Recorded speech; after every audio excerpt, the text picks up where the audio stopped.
Hi, I'm Kerri, and I'm a Quality Manager for the Money and Pension Service. Non-compliance with certain standards can also impact the grading of others, and I'd like to explain how and why non-compliance in one area may lead to other standards not being met. So starting with Standard 4E. This standard requires services to proactively identify any consumer emergencies. These emergencies are defined within the toolkit narrative of Standard 4E and also the CPAG handbook.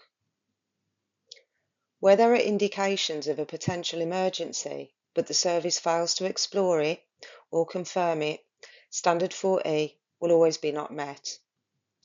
This may also affect Standards 4H2 and 4H3, as the advice outside of options may be deemed insufficient to enable the consumer to make an informed decision regarding an appropriate course of action.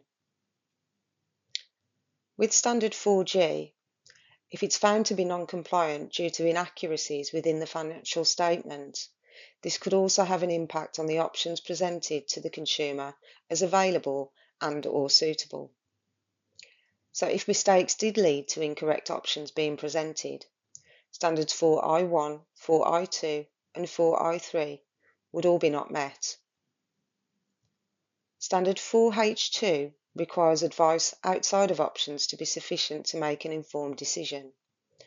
So if a signpost has been missed due to advice not being sufficient, this could also mean the interaction is non-compliant with Standard 4J2.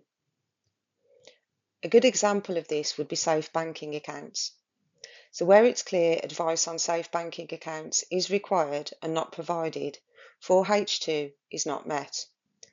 This would usually mean that the consumer's attention hasn't been drawn to the link of safe banking account providers, or that the link wasn't sent, which would also mean Standard 4J2 is not met.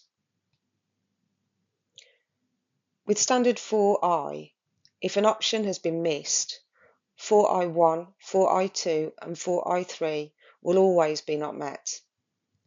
4I4 is about confirming next steps, actions and who needs to take them or implement them.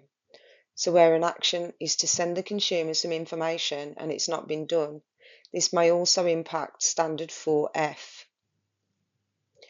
If, however, the case record accurately reflects the information or advice provided during the interaction, Standard 4F will be met, even if the information or advice itself is incorrect. And that's because the standard is assessing if the record accurately reflects the interaction itself. Standard 4J1 is about making sure a consumer knows when they need to contact an existing provider or accreditor if they need further information. For some services, this may be done on behalf of the consumer. So where a practitioner has promised to do this but doesn't, this would impact Standard 4I4 as the action was not completed, and also 4F as the record would not be an accurate reflection of the interaction itself. Moving on to Standard 4M1. This standard is all about the confirmation of advice. So where a service has committed to providing a confirmation of advice, but it's missing from the case file or hasn't been provided, 4F will also be not met. And finally, the standards within 6 are all linked. If we do proactively seek to identify vulnerable circumstances, which is 6A, but we don't explore how to make adjustments, which is 6B, 6B would not be met. If no adjustments were required, 6B would become non-applicable. If we don't proactively seek to identify vulnerable circumstances at all during an interaction, but there are no indications present, 6A would be not met, but 6B and 6C would not apply. If adjustments were made but not recorded, 6C would be not met.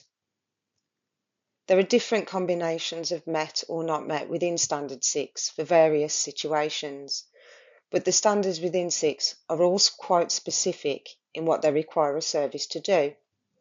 So remember, 6A is identify, 6B is adapt, 6C is record, and 6D is signpost to appropriate information or specialist services for support.